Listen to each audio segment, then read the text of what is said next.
We continue our discussion now on policing in Madison with Mayor Satya Rhodes Conway and new Police Chief Sean Barnes, including their thoughts on a long talked about topic in the city, the use of body cameras by Madison officers. It's costly, but at the same time, maybe it's a method to build trust. You touched on building trust. Some people say it's a way to build trust. I know, Chief, you went to college in Elizabeth City. This has been a very painful time there with the Andrew Brown Jr. Shooting last week.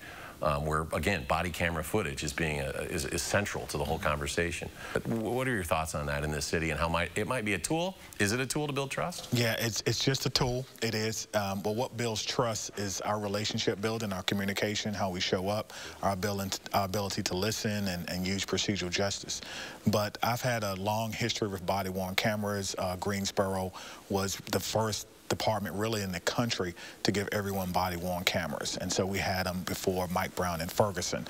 And also, while I was there, we also lobbied to get the law to change so that we could release body-worn cameras, but we were unsuccessful at that. I think the body-worn cameras are just a good way to demonstrate to our community what happens after a critical incident, and I think if that is our expectation of body-worn cameras, I think we'll be okay. So you embrace it here in Madison. You would like to have body cameras. I certainly would like to have body-worn cameras. Number one, it's an evidence-based policing strategy. It's best practices, and if the Department of Justice, whatever, come, and hopefully they won't, but if they ever decide to take a look at what we're doing here, that's usually one of their recommendations. Mayor, where are we on this? I mean, again, this is strapped finances, right? It's expensive. Well, you know, I think, you know, this is in some ways quintessentially Madison, right? I think it's the third committee that we've had on body-worn cameras over the course of many, many years.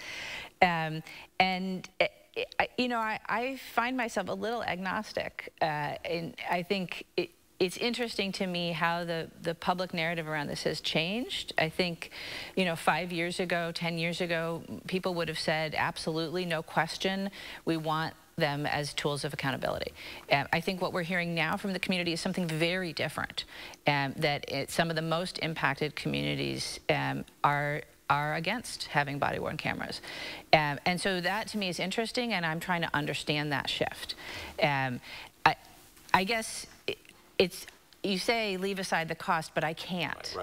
Right? Because that's part of my responsibility, is to watch the budget and to set priorities and make decisions.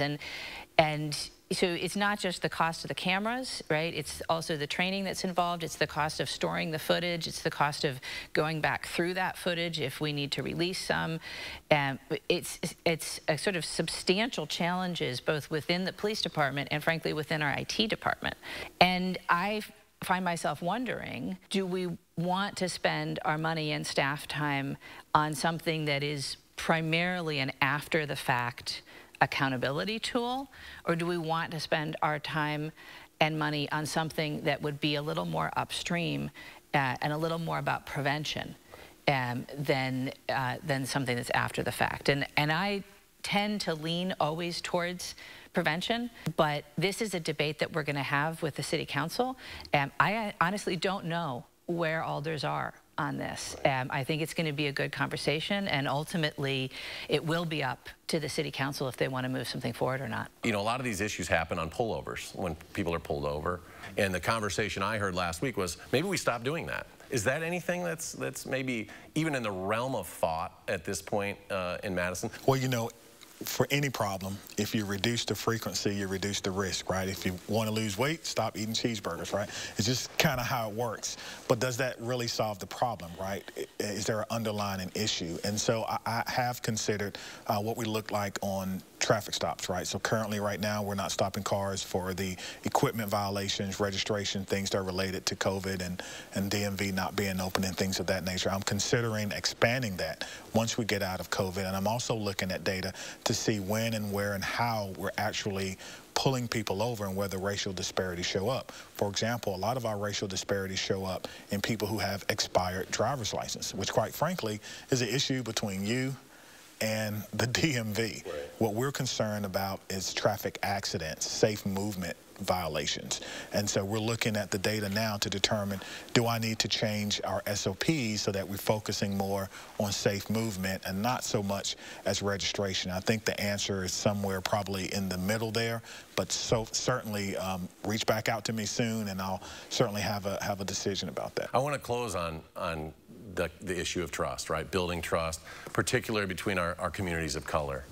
No matter how much we feel in Madison like we're proactive and we're progressive and we try to make things better for everybody, there are communities of color that really feel that they're left out. There's no doubt, and they are. I think that we have for too long taken the approach of, well, the rising tide will lift all boats, and if we do things that are good, they will be good for everybody.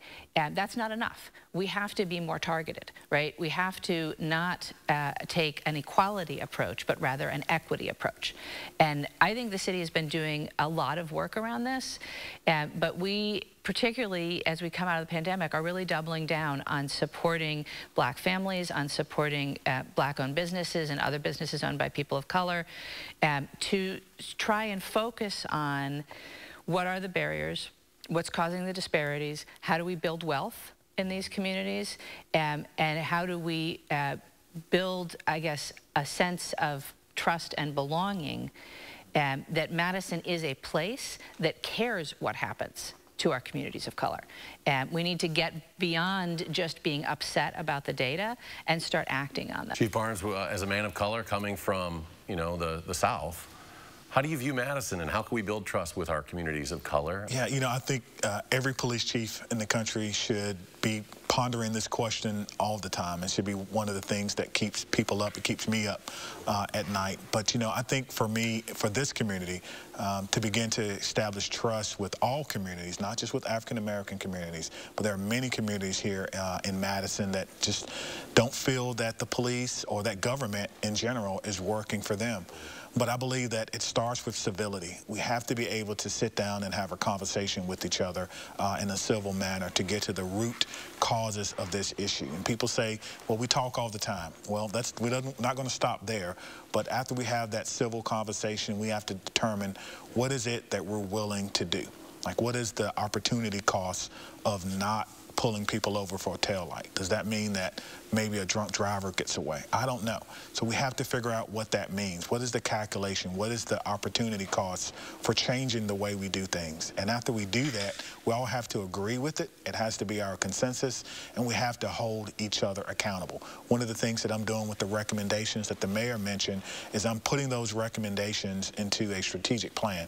And that strategic plan will be managed so that we can demonstrate to our community, whether it's the NAACP recommendations, the ORI report, the recommendation from the ad hoc committee, the 21st Century Report on Policing, it goes on and on. But we want to be able to show our community that these are the things that you've asked for. This is where we are on this metric, and we've achieved it, we haven't achieved it, or we're working towards it. And I think that will help to build trust here in Madison. We'd like to thank our guests on today's show, Madison Mayor Satya Rhodes Conway and new Police Chief Dr. Sean Barnes, for their time as we look at the future of policing in Madison. Thanks for joining us. Have a good weekend.